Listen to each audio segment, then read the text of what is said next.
Welcome back, Gen Zs, to Exam Express. Today I am here with previous year questions of business studies and the chapter is planning. देखो ये भी बहुत easy सा chapter है. इसमें mainly questions बनते हैं types of plans वगैरह पर और limitations पर कि limitation identify करो कौन सी है और characteristics पर. ठीक है, तो moving to the first question and that is which of the following is not a feature of planning. अब इसके लिए आपको सारे फीचर्स पता होने चाहिए. So let's revise those features. फटाफट से रिवाइज करते हैं. तो हमारा पहला फीचर था कि प्लानिंग फोकसेस ऑन ऑब्जेक्टिव्स. देखो एक प्लानिंग की ना स्टार्ट मतलब प्लानिंग करी ही इसलिए जाती है ताकि आप अपने गोल्स अचीव कर पाओ, आप गोल्स डिटरमाइन कर पाओ. ठीक है, तो planning focuses on achieving objectives. Next is primary function. कि प्लानिंग जो है वो किसी भी ऑर्गेनाइजेशन का किसी भी मैनेजमेंट का प्राइमरी फंक्शन है क्योंकि ये सबसे पहला फंक्शन है. It is the first function performed by every manager. Next, planning pervasive है. Basically it is required at all levels of management and in all organisations.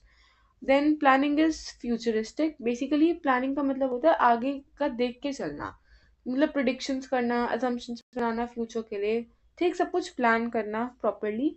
Next, planning is continuous. Basically planning like एक specific period of time या फिर month quarter, मतलब plans बनते ही रहते हैं. ठीक है, मतलब एक प्लान खत्म हुआ अगला प्लान बना क्योंकि प्लानिंग तो चाहिए ही ना पूरे ओवरऑल मैनेजमेंट के लिए. देन प्लानिंग से हम डिसीजन ले सकते हैं. Basically planning involve decision making. Okay, then planning is a mental exercise. Basically it is an intellectual process जिसमें आपको सोचना पड़ता है, हायर थिंकिंग लानी पड़ती है. That's why. तो अब हमने देखा ये 6-7 फीचर्स हैं प्लानिंग के. तो अब इनमें से हमें देखना है कौन सा फीचर नहीं है. तो प्लानिंग इज पर्विसिव, ये फीचर है. Planning establishes standards for controlling. Planning is futuristic. Planning is continuous. ये सारे फीचर्स हैं. ठीक है, तो इसका करेक्ट आंसर हुआ B, because planning does not establish standards for controlling. ठीक, moving to next question. Planning is an intellectual process. This statement highlights which feature of planning. देखो मैंने अभी बताया जब हम इंटेलेक्चुअल प्रोसेस का क्या मतलब हुआ. ठीक है, when you are doing higher thinking, आप कुछ सोच रहे हो. अब आप थिंकिंग से क्या निकालोगे? क्या वो यूजलेस फंक्शन है? नो. या वो वन टाइम प्रोसेस है? नहीं. ना ही वो ऑब्सोलीट कॉन्सेप्ट है. आंसर हुआ mental exercise, because in planning you have to go with higher thinking. आपको बहुत सारे ऑल्टरनेटिव सोचने हैं, आपको चीज़ें सोचनी है, आपको प्लान्स बनाने हैं, देखना है कि सब कुछ ऑर्गेनाइजेशन में सही तरीके से कैसे होगा. तो बेसिकली इसमें आपका माइंड यूज हो रहा है. So it is an intellectual process. और ये जो फीचर हाईलाइट हो रहा है वो है हमारा mental exercise. Next, what to do and how to do is concern with. देखो जहाँ पे भी ऐसे आ जाए ना कि वो चीज़ें हमें कैसे करनी है. देखो प्लानिंग की exact definition if I tell you वो होती है thinking in advance what is to be done, when is to be done, how it is to be done and by whom it is to be done. देखो if you remember ये definition तो देखो समझ आ गई होगी. एक और चीज होती है जिससे हम प्लानिंग का पता कर पाते हैं कि जैसे मान लो you are at this state. ठीक है, ये एक इंसान है, ये प्रेजेंट स्टेट है. देन प्लानिंग की वजह से ना you can move to your better future state. ठीक है, ये मतलब दो अलग अलग डिफाइन हो गए. ठीक है, ये हमारा हुआ प्लानिंग की वजह से, प्लान्स बना के. तो what to do and how to do it is concern with planning. ठीक है, प्लानिंग की डेफिनेशन ही यही है कि what is to be done, when it is to be done, by whom it is to be done, how it is to be done. ठीक है, तो प्लानिंग हमें एक तो ये डेफिनेशन हो गई और दूसरा होता है कि प्लानिंग हमें प्रेजेंट पोजीशन से फ्यूचर पोजीशन तक लेके जाने में हेल्प करती है. ये है हमारी प्रेजेंट सिचुएशन, ये है हमारी फ्यूचर सिचुएशन.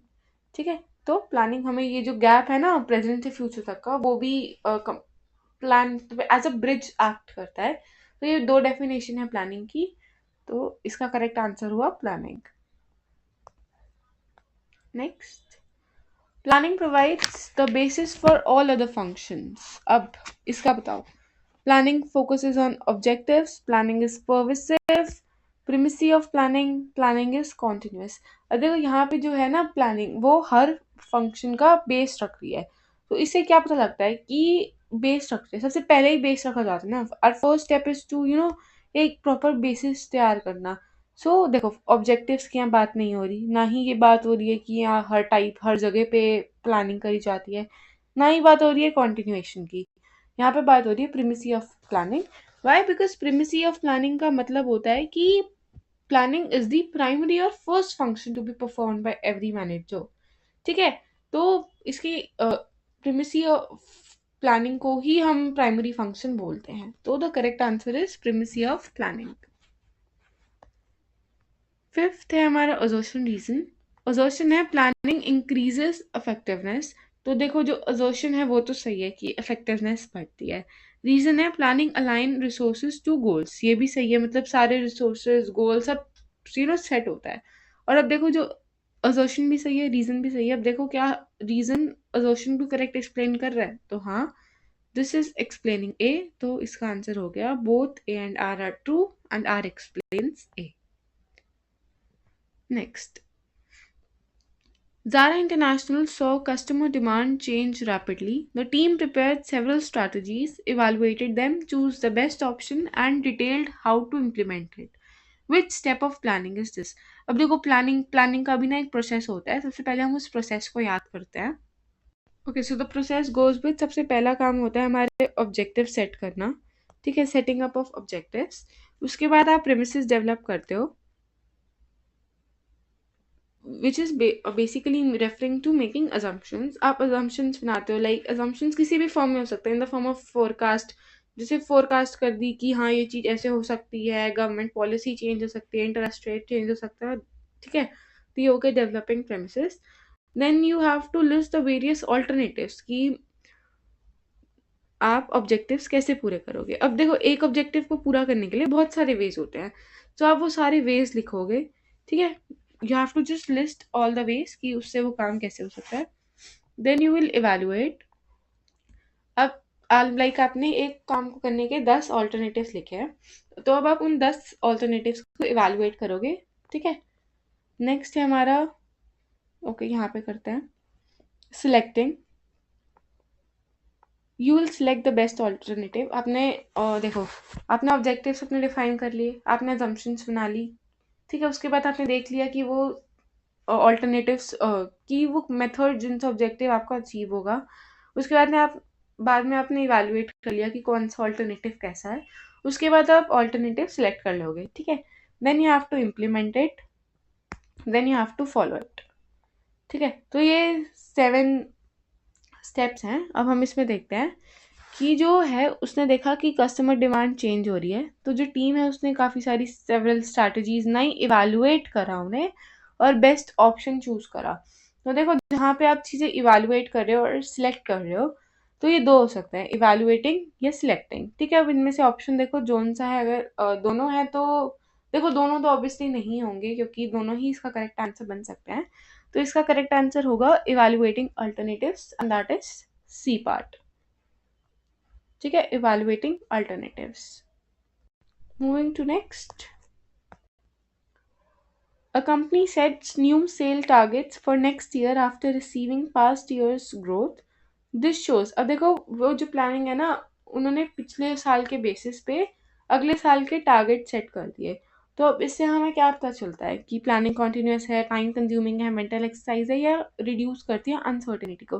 तो देखो ये बताता है कि जो प्लानिंग है ना वो कॉन्टिन्यूस है। जैसे एक बार का आपका पता लगा, आपने अगले साल का टारगेट बना दिया, तो बेसिकली आप ये चीज़ कर ही रहे हो। आप हमेशा प्लानिंग कुछ ना कुछ प्लान कर रहे हो, कुछ ना कुछ ऑब्जेक्टिव सेट कर रहे हो। ठीक है, मतलब हर थोड़े थोड़े टाइम पीरियड के बाद आपको कुछ ना कुछ प्लान सोचना है, कुछ टारगेट बनाना है, कुछ ऑब्जेक्टिव को गोल सेट करने हैं। तो this is the meaning of continuation. ठीक है, कि वो चीज़ कॉन्टिन्यूएशन में चल रही है।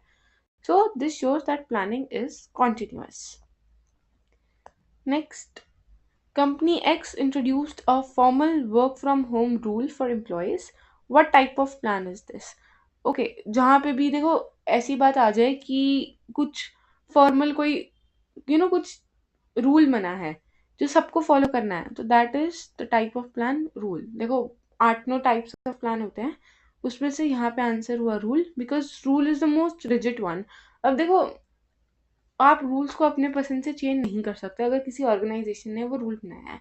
अब यहाँ पे कंपनी एक्स ने रूल बनाया वर्क फ्रॉम होम, तो ये एम्प्लॉयज चेंज नहीं कर सकते, they have to strictly follow it, it is rigid. ठीक है, आपको फॉलो करना करता है। So the answer is rule.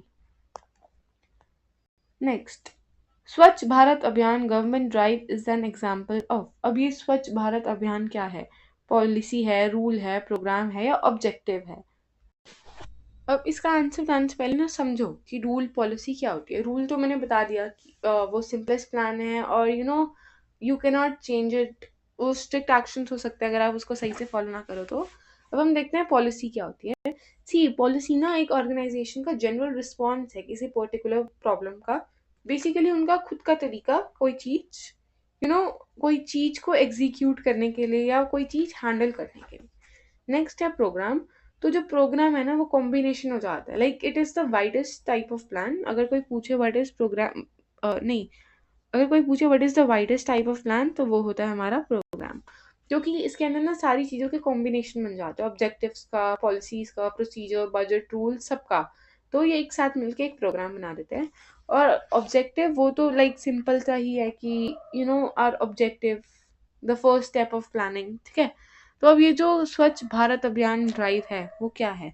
वो है एक प्रोग्राम, क्योंकि उसमें आप सब कुछ मिक्स करके उस चीज को चलाओगे। So the answer is programme. Next, planning that is repeated year after year is called single use, standing, budget या फिर प्रोग्राम। देखो सिंगल यूज तो नाम से ही पता देखो टाइप प्लान्स कितने टाइप्स के होते हैं? दो टाइप्स के। पहला होता है सिंगल यूज, एक होता है स्टैंडिंग, ठीक है। इन्होंने टाइप्स ऑफ प्लान पूछा है तो बजट और प्रोग्राम तो इन्हीं का ही सब पार्ट्स हो गए, ठीक है। सिंगल यूज हमें नाम से ही पता चल रहा है जो सिर्फ एक बार यूज हो, ठीक है। एक बार यूज हो गया उसके बाद खत्म, उसका कोई काम नहीं है। सो जो रिपीटेडली यूज होते हैं उनको हम कहते हैं standing plans. Alright, next, these are the routine steps on how to carry out activities. It provides the exact manner in which any work is to be performed. Identify the type of plan referred here. Okay तो अब वही बात है, इनको करने से पहले देखो सबके मतलब। हमने रूल का मतलब देख लिया क्या होता है, ओके हाँ, जो रूल है वो सिंपलेस्ट टाइप ऑफ प्लान होता है, सिंपल सिंपल प्लान, ठीक है। इसे याद रखना, simplest form of plan. Programme भी हमने देख लिया, वो वाइडेस्ट होता है और कॉम्बिनेशन होता है सबका। अब बचा प्रोसीजर और मेथड। देखो प्रोसीजर होता है वो required steps established in advance to handle future situations, ठीक है। उसमें ना डिटेल्स होती हैं इन द एग्जैक्ट मैनर जिसमें वो काम पूरा होना चाहिए, ठीक है। प्रोसीजर भी अब हमें समझ आ गया। अब हम बात करते हैं मेथड की। तो जो मेथड है ना, लाइक वो एक फॉर्मलाइज या सिस्टमैटिक वे है काम करने का, ठीक है। वो गाइड की तरह एक्ट करता है एम्प्लॉयज़ को कि आपको इसी मेथड से, इसी तरीके से काम पूरा करना है। अब हमें ये भी समझ आ गया। अब हम देखते हैं दीज आर क्वेश्चन पे, these are the routine steps. जहाँ पे भी स्टेप्स की बात आ जाए ना वो होता है हमारा प्रोसीजर में, बिकॉज प्रोसीजर में सारे स्टेप्स इस्टेब्लिश्ड होते हैं कि कोई चीज़ कैसे करनी है। तो जहाँ पे भी स्टेप्स की बात आ जाए there the answer is procedure. Next, managers have a tendency to rely on previously tried and tested successful plans, but it is not always true that it will work again. यहाँ पे work आएगा, missing है। Identify the limitation of planning. अब इससे पहले planning की limitations याद करो जो भी थी सारी, ठीक है। पढ़ तो रखी हैं बट हाँ एक बारी उसे याद करो, उसके बाद इसका आंसर बहुत आराम से दे पाओगे। तो अब हम सारे रिवाइज करते हैं लिमिटेशन। फर्स्ट थी हमारी planning leads to rigidity. Basically अगर आपने कुछ फ्यूचर के लिए प्री डिसाइड कर दिया, ठीक है, तो आप उस पर पैसे लगा दोगे उस प्लान पे या जो भी कुछ करना है आप करोगे। बट व्हाट सपोज कि जैसा आपने अज्यूम करा था इन फ्यूचर वैसा ना हुआ और उस सिचुएशन पे वो प्लान काम नहीं करा, तो बेसिकली अब आप सडनली वो प्लान चेंज नहीं कर पाओगे, तो आपकी को रिजिडिटी की प्रॉब्लम फेस करनी पड़ेगी। Alright, next, planning may not work in dynamic environment. देखो हमेशा जो बिजनेस एनवायरनमेंट है वो चेंज होता रहता है, बहुत डायनेमिक है, ठीक है। आपने सोचा कि ये पॉलिसी इस हिसाब से चेंज होगी, आपने प्लान ऐसे बना दिया, बट इन रियलिटी ऐसा नहीं हुआ। मतलब वो पॉलिसी किसी और तरीके से चेंज करी, तो आपका प्लान का तो कुछ काम ही नहीं हुआ, वेस्ट हो गया। नेक्स्ट है इट रिड्यूसेस क्रिएटिविटी। देखो जो मोस्ट ऑफ द टाइम है ना प्लान टॉप लेवल बनाते हैं और रेस्ट ऑफ द मेंबर्स को उनको जस्ट इम्प्लीमेंट और फॉलो करना होता है। तो टॉप मैनेजमेंट कितने कुछ ही लोग होते हैं उसमें, तो बहुत ज़्यादा क्रिएटिविटी की कमी हो जाती है। नेक्स्ट उसमें बहुत ज़्यादा कॉस्ट लगती है, बिकॉज उसमें आपको फैक्ट्स की एक्यूरेसी चेक करनी है, आपको डिटेल चीज़ें स्टडी करनी है, फ्यूचर के अजम्पशंस बनाने हैं, तो उसमें पैसे तो लगेंगे और इसलिए टाइम कंज्यूमिंग भी है, ठीक है। ऑल्सो कि ज़रूरी नहीं है कि सक्सेस मिले। देखो एनी प्लान ड्रॉन उसको ट्रांसलेट करना पड़ता है, तभी वो मीनिंग में आता है, ठीक है। अदरवाइज कई बार ना मैनेजर्स को फेक सेंस ऑफ सिक्योरिटी होती है कि अगर वो सेम टाइप ऑफ प्लान पिछले सालों में चला है तो आगे भी चलेगा, but like this is not always true. अगर एक प्लान एक बार चल गया ज़रूरी नहीं है कि हर बार चले। तो अब ये है क्वेश्चन है, managers have a tendency to rely on previously टाइड एंड टेस्टेड सक्सेसफुल प्लान्स। तो ये जो लिमिटेशन है, planning does not guarantee success, because पिछले सालों में जो चीज़ सही हुई ज़रूरी नहीं है अभी भी वैसे ही हो। Next, planning is closely connected with responsibility, delegation, decision making, creativity and innovation. Okay, now choose the correct option. तो इसका आंसर देखो, रिस्पॉन्सिबिलिटी, डेलीगेशन, डिसीजन मेकिंग ये सब नहीं है। आंसर है हमारा creativity and innovation, D only. Next है हमारी case study. Management is a process of planning, organizing, staffing, directing, and controlling the enterprise resources effectively and efficiently for achieving the goals of the organization. Effectiveness in management is concerned with doing the right tasks, completing activities, and achieving goals. Efficiency means doing the task correctly with minimum cost. Now, answer. What implies setting goals in advance and developing a way of achieving them effectively and efficiently. अब इसका question का case से कोई लेना देना नहीं था, question सिर्फ टाइम वेस्ट करने के लिए दिया हुआ था। Most of the time paper में भी ऐसा होगा, ठीक है। तो अब क्वेश्चन है, मेन जो हमारा क्वेश्चन है basically, setting goals in advance और developing a way of achieving them. तो आप गोल्स किस में सबसे पहले एडवांस सेट करते हो? In planning. Direct answer.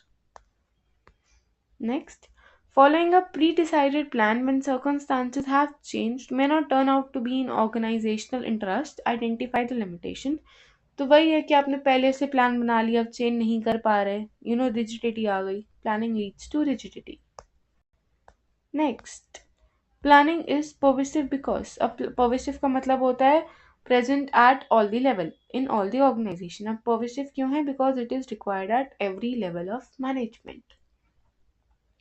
देखो कितना सिंपल सा आंसर्स है। Which step of planning process involves other managerial functions as well and leads to doing what is required? ठीक है, अब इसका देखो, कौन से प्लानिंग प्रोसेस में आपको अदर मैनेजरियल फंक्शंस को भी देखना पड़ता है? सिलेक्टिंग एंड ऑल्टरनेटिव में नहीं, फॉलो अप में नहीं, प्लानिंग प्रेमिसेस में भी नहीं। इसका आंसर हुआ इम्प्लीमेंटिंग द प्लान। जब आप प्लान इम्प्लीमेंट कर रहे हो तब आपको बाकी चीज़ें भी देखनी पड़ती हैं, इसलिए इसका आंसर हुआ P, implementing the plan. Next, ABC Limited distributes 10% of their profit among their employees as incentives every year. Identify the type of plan. अब देखो, इसमें से हमने प्रोग्राम समझ लिया था, रूल समझ लिया था, अब हमारा बचा पॉलिसी और स्ट्रैटेजी। तो पहले वो समझते हैं। अरे हमने पॉलिसी भी तो समझ लिया कि एक ऑर्गेनाइजेशन का जनरल रिस्पॉन्स, खुद प्रॉब्लम हैंडल करने का वे। स्ट्रैटेजी बचा। तो देखो स्ट्रैटेजी ना एक लॉन्ग टर्म का प्लान होता है, लॉन्ग टर्म गोल होता है, और it is a comprehensive plan, ठीक है, जिसमें बिजनेस एनवायरनमेंट को ध्यान में रखते हुए डिसीजंस लिए जाते हैं। और एक और चीज़, जैसे कीवर्ड्स होते हैं, उसको हम ब्लूप्रिंट भी कहते हैं ऑर्गेनाइजेशन का, ठीक है। देखो rule simplest type of plan है, प्रोग्राम हमारा वाइडेस्ट टाइप ऑफ प्लान है, बेसिकली एंटायर गैमेट दिखाता है, और स्ट्रैटेजी हमारा ब्लूप्रिंट है। तो अब यहाँ पे है कि वो 10% ऑफ द प्रॉफिट एम्प्लॉयज़ में देते हैं एज एन इंसेंटिव। तो ये क्या हुआ? क्या ये प्रोग्राम का पार्ट है? नो। क्या ये रूल का पार्ट है? Again no. ना ही ये उनकी स्ट्रैटेजी है। इसका आंसर हुआ पॉलिसी, बिकॉज ये उनका जनरल रिस्पॉन्स है टुवर्ड्स लाइक इंसेंटिव देने का तरीका है, उनका खुद का वो है, तो answer is policy. Next, a plan that sets numerical target is. अब न्यूमेरिकल टारगेट्स आप किस में सेट करते हो? पॉलिसी में तो देखो खुद का प्रॉब्लम सॉल्विंग वे है, रूल में नहीं, प्रोग्राम में नहीं, ऑब्जेक्टिव में। सी ऑब्जेक्टिव का मतलब ही क्या हुआ, डिजायर्ड फ्यूचर पोजीशन बताना। तो ठीक है, देयर आर चांसेस ना कि आप एज्यूम करो अपना future target to be this much, ठीक है, तो वो न्यूमेरिकल वैल्यू हो गई। इन दैट केस आप ऑब्जेक्टिव में सेट करते हो। Moving to next, which of the following is not a standing plan. अब देखो जितने टाइप्स के प्लान है ना उनको कैसे डिवाइड करते हैं, wait let me tell you. See जो शॉर्ट फॉर्म जिससे आप सारे प्लान याद कर सकते हो that is PPP, oh sorry wait, PPP rhombus, MBS, ठीक है। P से policy, procedure, programme, rules, objective, method, budget, strategy. ठीक है, अब इनमें से बताना है हमें कौन सा सिंगल यूज और कौन सा स्टैंडिंग होता है। देखो जो ऑब्जेक्टिव है ना, ये ना ही सिंगल यूज है ना ही स्टैंडिंग है। ठीक, स्ट्रैटेजी का भी यही है, ना ही वो सिंगल यूज है ना ही वो स्टैंडिंग है। नेक्स्ट जो हमारा पॉलिसी है वो स्टैंडिंग में आता है। नेक्स्ट हमारा प्रोसीजर भी स्टैंडिंग में आता है और हमारा मेथड स्टैंडिंग में आता है। रूल्स भी हमारे स्टैंडिंग में आते हैं। बजट सिंगल यूज होता है। ठीक है, तो मेनली यही है हमारे स्टैंडिंग प्लान्स। अब इन्होंने पूछा विच of the following is not a standing plan, तो हमारा प्रोग्राम जो है वो सिंगल यूज प्लान हो नहीं, जो हम प्रोग्राम की बात करें हाँ वो सिंगल यूज प्लान होता है। ठीक, next, which type of plan provides a framework within which the decisions are to be taken। अब कौन सा टाइप ऑफ प्लान सारा फ्रेमवर्क बताता है, तो इसका आंसर होगा, देखो रूल तो नहीं, बजट भी नहीं, ना ही ऑब्जेक्टिव, इसका आंसर हुआ हमारा पॉलिसी। ठीक है, पॉलिसी सारी फ्रेमवर्क बताते हैं कि आपको डिसीजंस कैसे लेने हैं। Next, to increase the market share by 20% in 2 years। अच्छा, to increase market share by 20% in 2 years is an example of. देखो आपको मार्केट शेयर आगे के सालों में बढ़ाना है, तो ये कौन सा प्लान हुआ। देखो ये हमारा ऑब्जेक्टिव हुआ, हमारा गोल, ये हमारा गोल हो गया ना कि इस टाइम पीरियड तक ये चीज अचीव करनी है, तो it is a part of our goal. Next, which plan is most rigid in nature. अब बताना है कौन सा प्लान सबसे ज्यादा रिजिड होता है, ये तो मैंने स्टार्टिंग में ही बताया था। रूल सबसे ज्यादा, मैंने रूल बोल दिया नहीं, रूल सबसे ज्यादा रिजिड टाइप ऑफ प्लान होता है। You can change that. ठीक है, उसमें क्योंकि why, because code of conduct या जनरल इंस्ट्रक्शंस ना बहुत नेसेसिटी हैं एक ऑर्गेनाइजेशन में। और इसके अगर मैं और ऐसे सिमिलर वर्ड्स बोलूँ तो एक तो ये रिजिड हो गया, एक हो गया ये कंपल्सिव, एक हो गया नो फ्लेक्सिबिलिटी।